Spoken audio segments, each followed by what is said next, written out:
woni seeɗa ɗe mari invité ɓe duwaɗen adde ɗo joni hino inne karmo ko Mamadou Kanté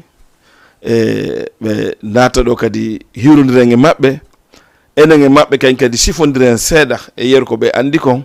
ka émission emba mi nisi ɗo enen e Dj Bouba haray mi salmini on mo kala ka wontiri e ko welta ɗum kon fof haray Dj si tawi clip goɗɗo gon ɗon no présenti hatta warana en ɗon musidɓe wonɓe darde Jama TV ɗo e cité ensemble Wakam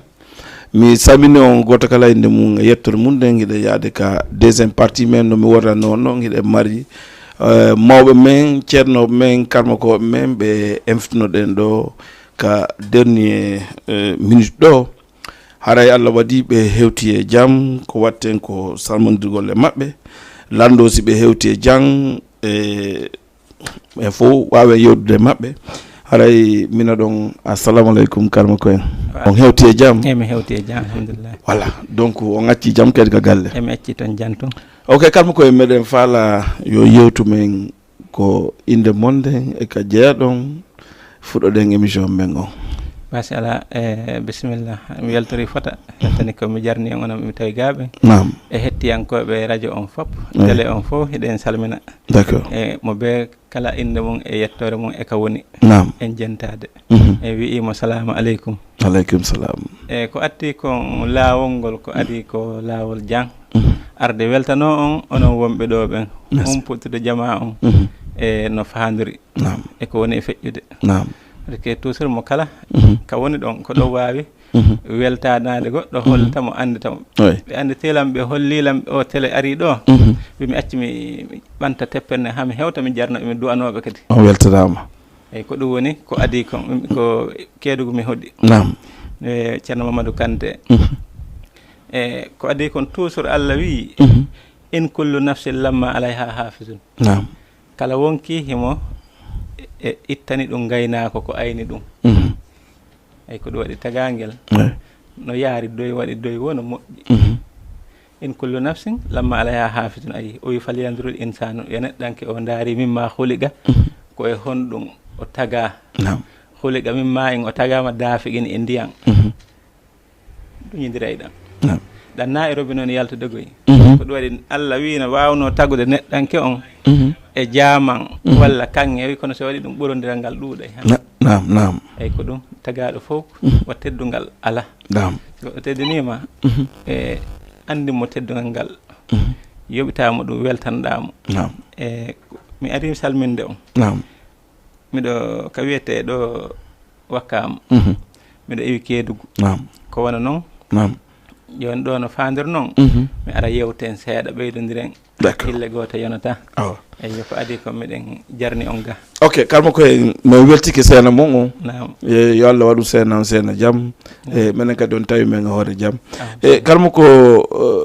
Mamadou Kanté Kédougou kaka saare ɗon jeeɗon walla kaka village ji jeeɗon eyyi Kédougou ka saare ɗon miɗo waɗi galle ka saare ɗon miɗo waɗi galle ka village mum honno wiyete tigi no wiye Missira eyyi Kédougou ka saare ɗum miɗo e laawol Tamba eyyi d' accord kalmo ko Mamadou Samba Kanté nam ɓuran on muyno ɗum ka baabe mum walla ka yumma mum walla ɓe naɓo on jannguɗon eyyi min ɓurana andi jakanke toujours ɓurana fayda no wayni men taw eyyo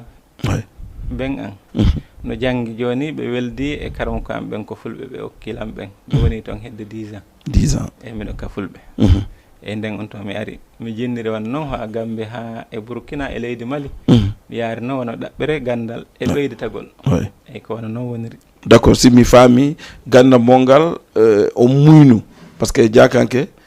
fayda a wawata ide jakankejo mo jangga heewa sikka minnata ala mais heewani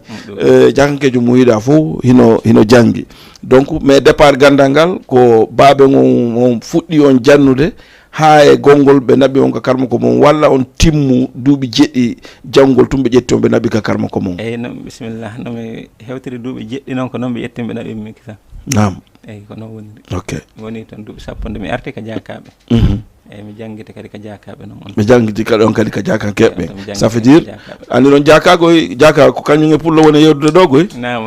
onon won yew fulɓe jonni on gandal mum on nam ha pari arɗon ka bawi mum ɓe jonni on gandal jakanke eyyi ko noon mi waɗiri alors est ce que onon on yiltingal gandal ɗon kadi fulɓe on jonni e fulɓe eyyi tawi ngal iwino kadi ka jakaɓe ngal yetta fulɓe ok mi ngalɗi ça parce que mi ɗo Mouhamadou hande inteɗo jakanke Mouhamadou jijo wuri jakanke Mouhamadou ɗum ɗo de ko mbemba en jaabi en ko ɗum kandra en min day ko ɗum ɓe mi andi ɓen kono e Boubacar kadi mi Boubacar de jakanke kono ɗo hande ko Mouhamadou ko haqiqa onon ganda fi addu ɓokko on ka eyyi ɗum ko mi wonno addu ɓokko ko ok musidɓe haray ko kalmo ko en il faut amude mabɓe seeɗa par ce que ko Allah waɗi ko jakankeɓe enen kadi koyen fulɓe il faut yewten yahen ka jakanke enen e fulɓe hakkude men mabɓe koyen saraku on nani noɓe makiri noon koɓe jibinaɓe e duɗal par ce que si goɗɗo innama ko jakanke haray ɓurɓe ande ɓen fof sa yi jakankejo no golla golle goɗɗe goo harana kalam ko yagal ko piiji ɗiɗi ko soi-disant kanko duuɓi makko ɗin hewtali pour waɗugol ceernoyagal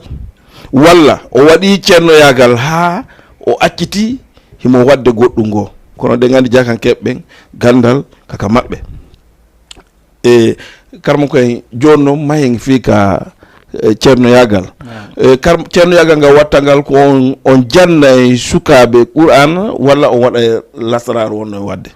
eyyi bon joni no wawi si wonima tawa hara ko tafsiroɓe seeɗa wattuji goo e dame goo ka on tigui tawimi ɗon miɗen wawi dartude seeɗa kono e koyngal ngal jooɗaki ha tawa no wawi huɓɓude duɗal nam e jinnugol ngol e duɗal wawata yaadude wallahi toujours haray e mi noddirama nokku eyyi ko wona noon ok hatta on tigui wawa jooɗade janna nam wona wasi yiiɗa kono wona ko yiɗɗa foof heɓata wallahi banggue ɗon heɓali wawde jooɗade taw janggina eyyi si Allah aroyi no yeeso no wawi waɗoyde kono ni tawi koye ngal ɗuytike ko si ngal ɗuytike ɓay no yaha ha doole ɗen fi jindugol ngol tawa uysike haɗa joni ko daroɓe on tiɓɓen arta taw on tigui ko galle eyyi no yaara noon no yaara noon eyyi no yaara hen ɗon on sumati inchallah waɗoyey duɗal nam eyyi ok joni kalmo koyen fewɗo ni e ceernoyaga ko wonɗon e wadde kon ko honɗum e honɗum woni ko wawɗon torade e jabana ɗon eyyi joni ko adi kon heddema ka wonɗen ɗon kala ko goɗɗo addi e ñatoranede sona lorrugol bani adama so hewti e waway darde e fandare makko nden no heɓira si woni tawi en jogaki ɗe wawi mo hollude lawol ka o heɓoya eyyi kono si Allah jaaɓi kala hewtuɗo e waway famodirde ok andi fewɗo ni fewɗo ko jama on fewɗo ni ko piiji tati ha nayyi jama on ɓuuri sokolde par ce que ko jamanu ngon fewdon ɗon ko voyage affaire ƴettere affaire mbuuɗi ko haqiqi est ce qu'on faami mi faami woɓɓe ɓen ko lootagol fi affaire mbuuɗi woɓɓe ɓen ko fi kaydiji maɓɓe ɓe heɓuɓe yaha Europe woɓɓe kadi ko fi no jombira woɓɓe kadi ko fi no jombire par ce que no woodi sonnaɓe ɗaɓɓayɓe moodi no woodi kadi worɓe ɗaɓɓoɓe sonnajo e ɗin ɗon ko honɗum e mum woni ko golloto walla fo on gollay eyyi ɗon fof en gollay si Allah jaaɓi wa e falteɓe laamu ni si ari on golli si woni wa joni janggo ko woote hande si woni on tigui o hewti on nangi muran ɗon ha moƴƴi ɗa wawi mo waɗande torare o daara heddema haal ɗon ha ka fottuɗo woɗaɓɓa wona sondelji 50 daranoɗa mo fi mum ɗon e wiyede woote yalti woɓɓe ɓen no yaaha wootangol oɗa ƴetta kaydiri oɗa ukka on andano ɗe woote yahirgoy eyyi oɗo woɓɓe yaha ƴettanama sah ƴetta on tigui siko waka ɗowriji ɓe adda oto ɓe ƴetta wootanayɓe ɓen ɓe yaha kono si ɓen hewti toon si wonima ardi e torale Allah ɓay kay Allah kañum wallata tagaɗo on si o foolay nde mo ƴetta kaydiji ɗin fof yaha daroyo ƴetta mo ukka ambuloko hakkille en darde oɗo yiɗa mo ƴetta on o watta o ferma no ɓa watta ka ambuloko on anda no wotiri e ɗum ɗon fof no wona e bawgal Allah e ko ɓuri e yawde si wonima kadi ko faalaɗo jombude woɓɓe no toon siko gorko taw no hoyɗito ko heewi eno wona seytane mum siko debbo kadi waka zalika no wonira noon joni si wonima tawi hata kadi ko faalaɗo yaade wattuji go woɓɓe ɓen sino wiya wona wa porte buyi taw no wona seytane mum eyyi kono toujours do si Allah waɗi on tigui ari e waway e hoccude feere ndaren no heɓira ko faala kon e bawgal Allah inchallahu rabbi o heɓay nam eyyi ok donc no mi famir noon musidɓe wonɓe darde Jama TV e kalmo ko en ɗo wano laamuji ɗin walla faalaɓe laamu ɓen wano élection o woni waɗide janggo ni siɗa anduno fi maɓɓe walla a andi fi maɓɓe on humpodiri ɓe wawi torade Allah ko Allah walan ɗon wawi e bawgal Allah ɓe wawma toranade ha heɓa ko faraɗa kon si ɗum feƴƴi worɓe ɓen walla sonnaɓe no woodi ɓeranda hoorema ɓe hoytoto piiji ɓeranda hoorema hara ko seytan ɗum naka debbo naka gorko ɗum kadi son famodiri hiɓe wawoyi toranade ma Allah Allah o lanɗon e bawgal mum o ittanama e joni karma ko hen fi ɓe voyage oɓe ɓe ɗaɓɓay kaydiji woɓɓe tawa heɓugo kaydi ko probléme pour yoɓe heɓu no sattani ɓe siɗon wawi ɗum torade walla ko honno eyyi ko gonga woɓɓe ɓen tawi ko laawol ngol on immaki ha moƴƴi eyyi laawol ngol noon hiɗa wi e hande ñalande nden ko danere tawa hiɗa fewde e seytaneji ɗin joni noon no ara wattuji go hara ñalande nden ko danere a fewtali e majji kon tawa ko nasade ɗum si ko nasade on tigui yalti e ɗin koma sadaka jano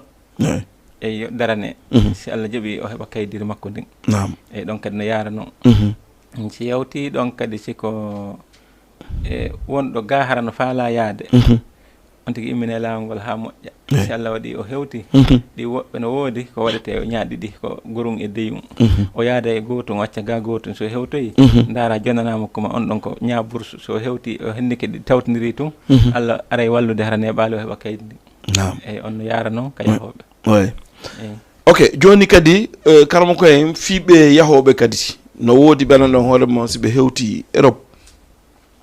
ko seeɗa ni ɓe gollata ɓe heɓa probléme ji ɓe soke mana hara paraji ɗi no ga kanko e mo Europe mais himo soki yaha ha mawɓe ga anda o sokama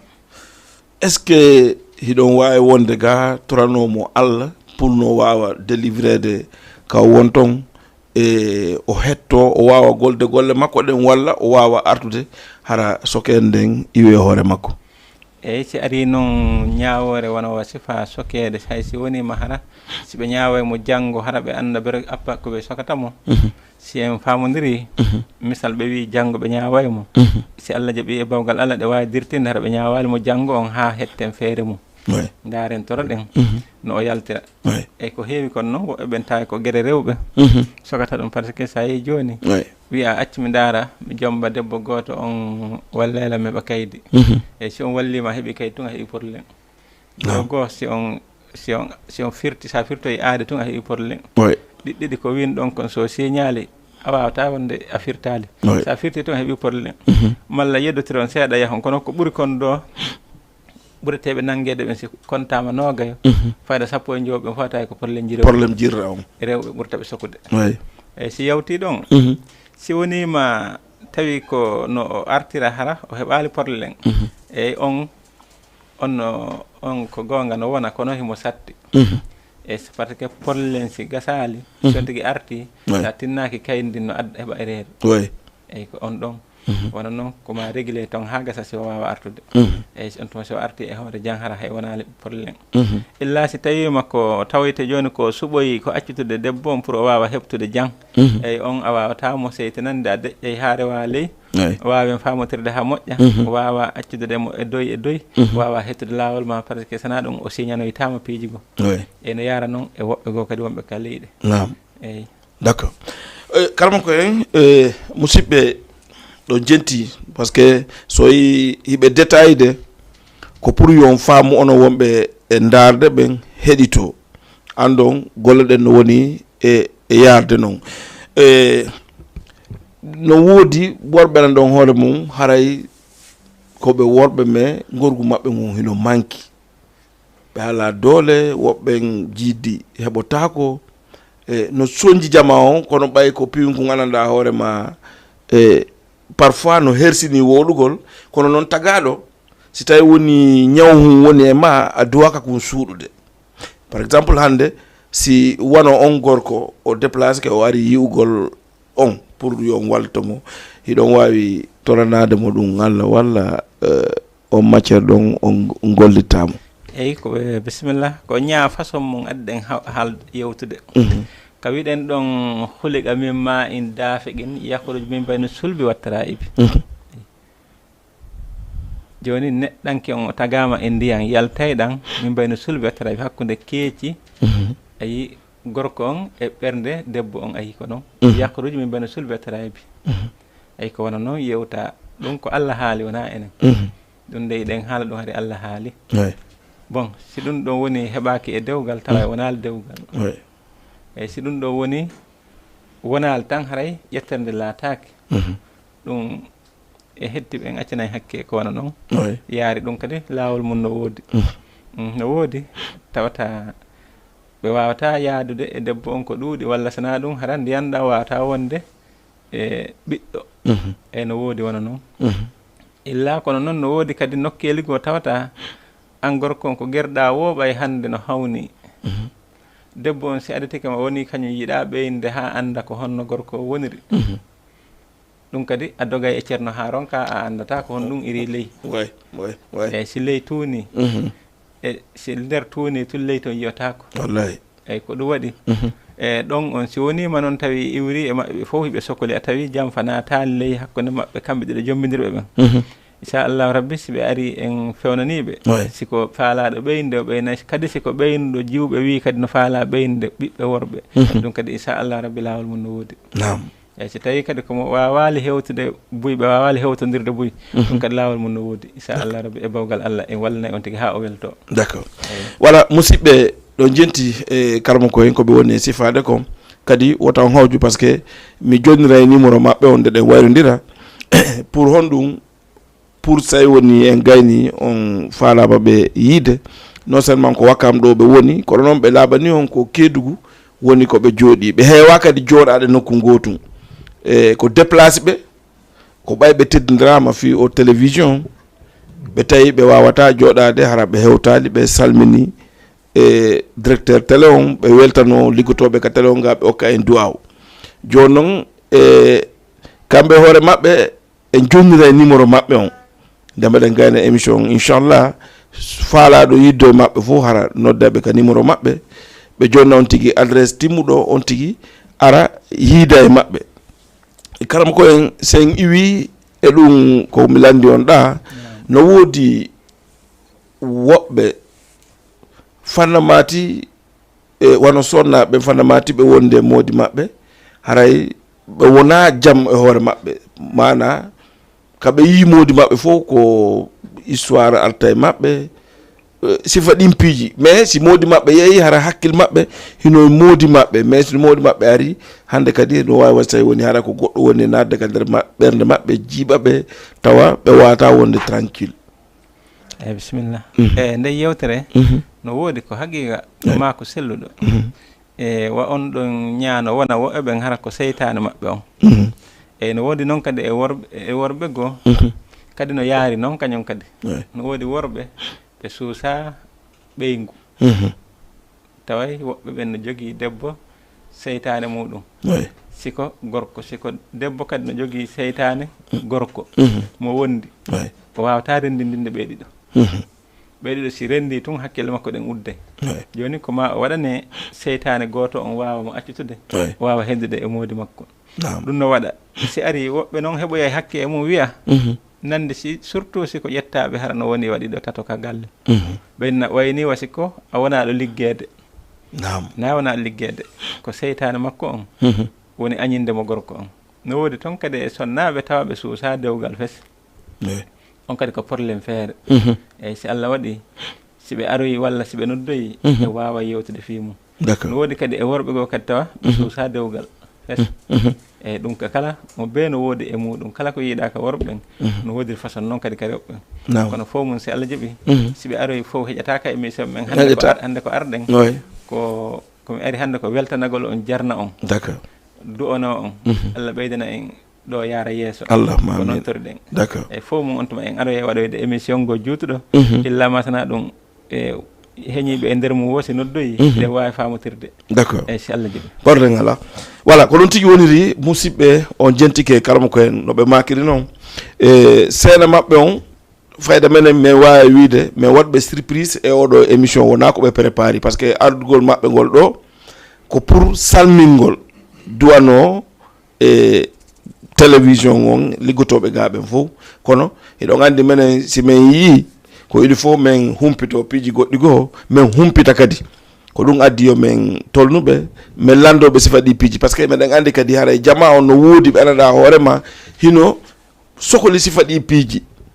ko ɗum waɗi addi yomi ƴettu temps mi werna ɓe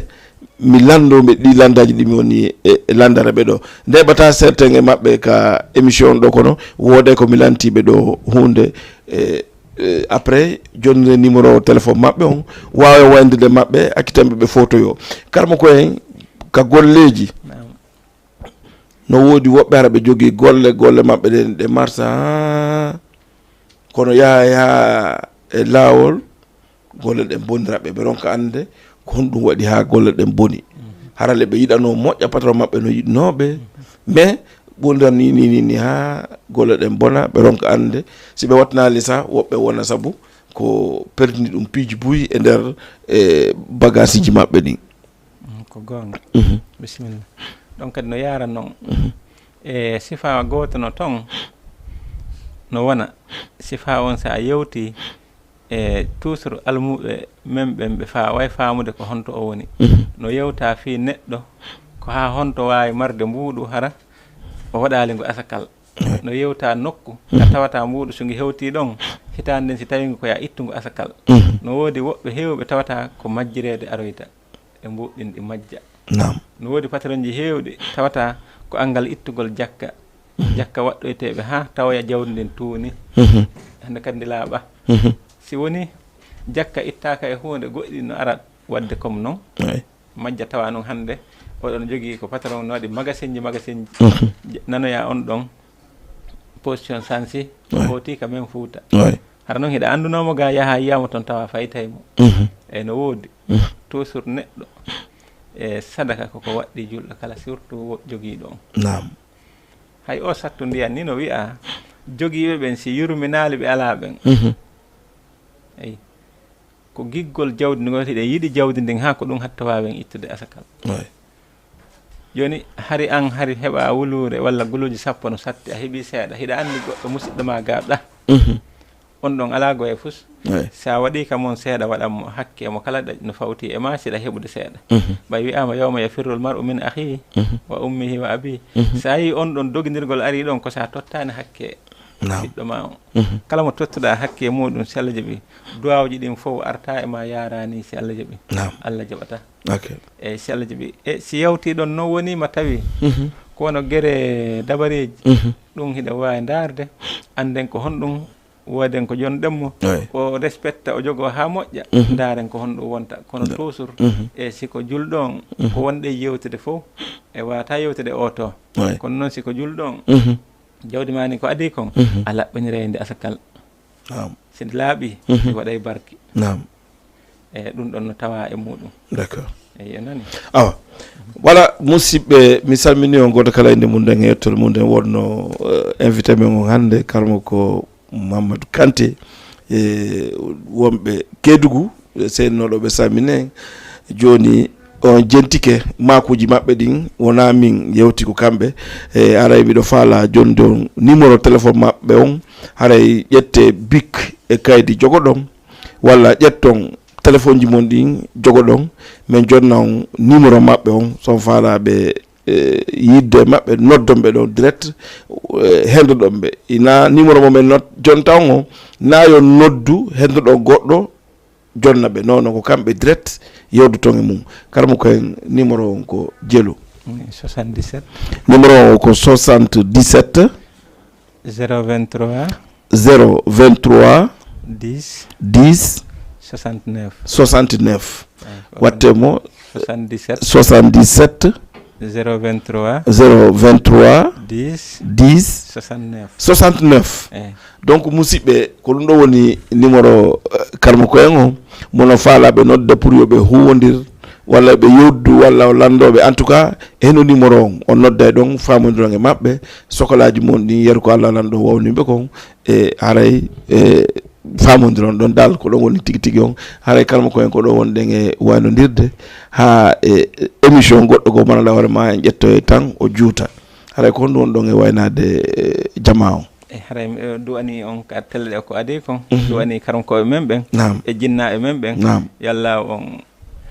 okkutu on kutu Allah nawra tele ɗe yeeso amin Allah hunta haajuji ɗin Allah moƴƴi golleji ɗin allahumma amin barke Allah e jinnaɓe men ɓen allahumma amin barke karankoɓe men ɓen allahumma amin rabbana taqabbal minna innaka anta samiul alim tub alayna innaka anta tawwabur rahim ورحمة النصر من الله فتهم قريب وبشر المؤمنات ورحمة النصر من الله فتهم قريب وبشر المؤمنات ورحمة النصر من الله فتهم قريب وبشر المؤمنات ورحمة ربنا آتنا في الدنيا حسنة وفي الآخرة حسنة وقنا عذاب النار ورحمة أوله الله أحد الله الصمد لم يلد ولم يولد ولم يكن له كفوا أحد ورحمة الله صلى الله عليه وسلم. Ara minen ɗo bye bye